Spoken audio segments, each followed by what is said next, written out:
Čest práci, Československo.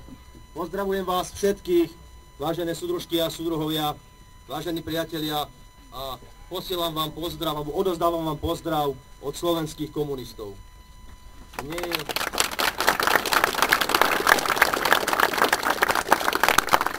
je skutočne úprimne veľkou cťou, že naše dve komunistické strany spoločne zorganizovali v rámci svojich možností niektoré akcie pri príležitosti 65. výročia oslobodenia Československa a porážky fašizmu. Je v tom veľká symboličnosť súdržnosti našich dvoch bratských národov. A túto súdržnosť nám nikto nikdy nevezme, vážení priatelia.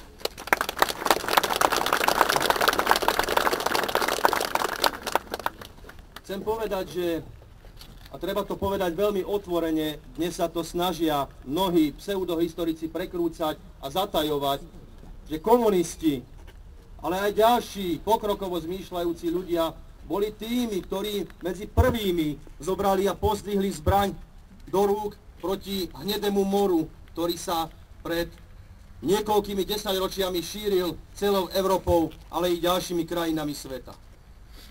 Víťazstvo bolo dosiahnuté a treba i dnes jednoznačne povedať, že je to 9. máj, ktorý je dňom víťazstva nad fašizmom. Že je to... Treba veľmi otvorene povedať, že sú to krajiny bývalého Sovietskeho zväzu, krajiny socialistického štátu, ktoré v prvom rade porazili tento hnedý mor, o ktorom hovorím. My, Češi, Moravania, Slezania a Slováci, môžeme veľmi hrdo povedať, že patríme medzi národy, ktoré sa nikdy nestotožnili s fašizmom a nacistickou ideológiou, ale my sme pozdvihli zbrane takisto do tohto zápasu. My sme bojovali po boku spojencov a samozrejme i kláňame sa pred ostatnými zástupcami krajín, ktoré bojovali proti fašizmu, proti hnedému moru. Vážení priatelia, súdružky a súdruhovia, komunisti bojovali i v druhej svetovej vojne. Ale žiaľ dnes je na škodu veci, že mnohokrát sú to iba komunisti, ktorí nesú štafetu a nesú odkaz oslobodenia. Nielen odkaz slobody a demokracie, ale aj odkaz nádeje, sveta bez chudoby, nezamestnanosti, sveta bez hladu. Nádeje nového, lepšieho života, ktorý sme v Československu, vážení priatelia, veľmi úspešne zažili napriek mnohým chybám a deformáciám.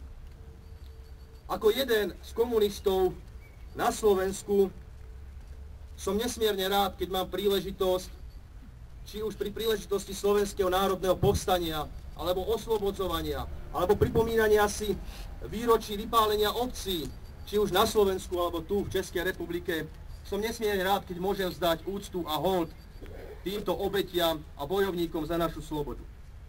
Ale vážení priatelia,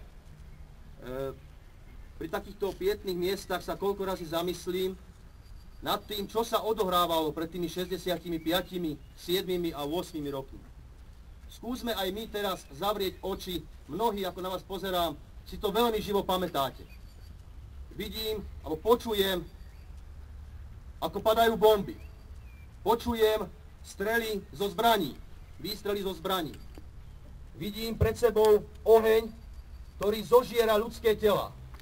Počujem plač detí, plač žien. Vidím pred sebou obraz matky, ktorá drží v rukách mŕtve dieťa.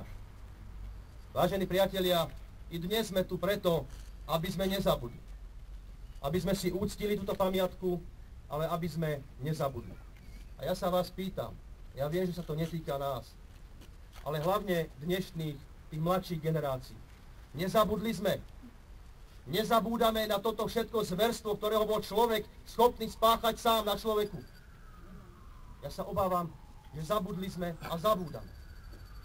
Čo sme robili, vážení priatelia, hlavne tí mladší, na hodinách dejepisu, keď nám učitelia rozprávali o tom svinstve, ktoré bolo páchané.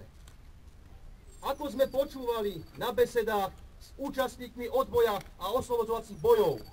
Ako sme počúvali tých, ktorí sa vrátili z koncentračných táborov, keď dnes dopúšťame to, že po námestiach našich miest, ale i miest celej Európe i vo svete pochodujú neofašisti a neonacisti. Na Slovensku sa neboja pochodovať centrom Slovenského národného povstania Banskou Bystricou v gardistických uniformách. A naše štáty, naše vlády, naši vládni predstavitelia sú nečinní.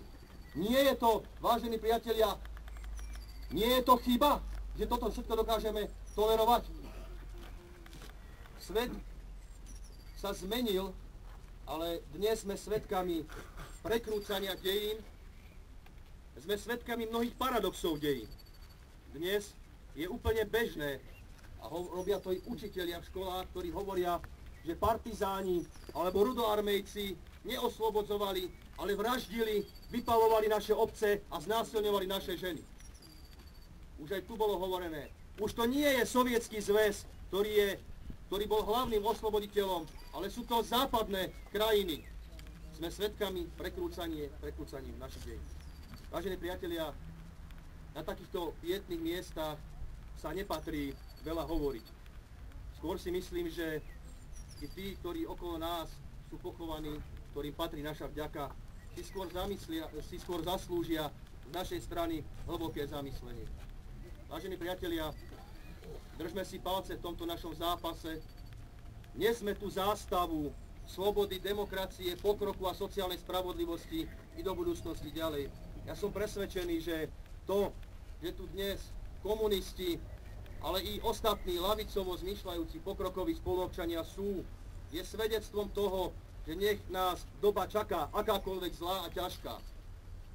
Tú štafetu ponesieme a naše myšlienky sú aktuálne ako kedykoľvek predtým a majú budúcnosť. Vážení priatelia, hlboko sa skláňam pred tými, ktorí sa nebáli položiť svoje životy za našu slobodu. Ďakujem vám pekne.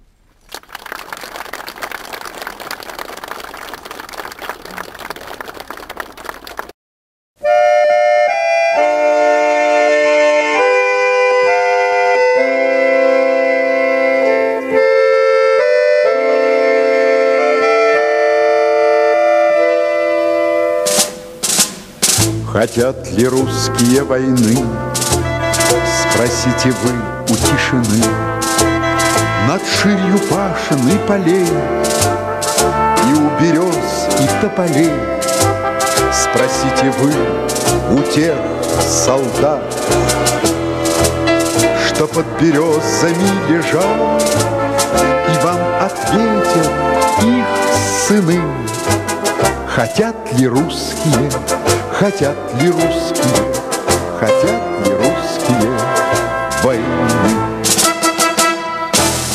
Не только за свою страну солдаты гибли в ту войну, а чтобы люди всей земли спокойно ночью спать могли. Спросите тех, кто воевал, кто нас на Эльбе обнимал. Мы этой памяти верны. Хотят ли русские, хотят ли русские, хотят ли русские войны?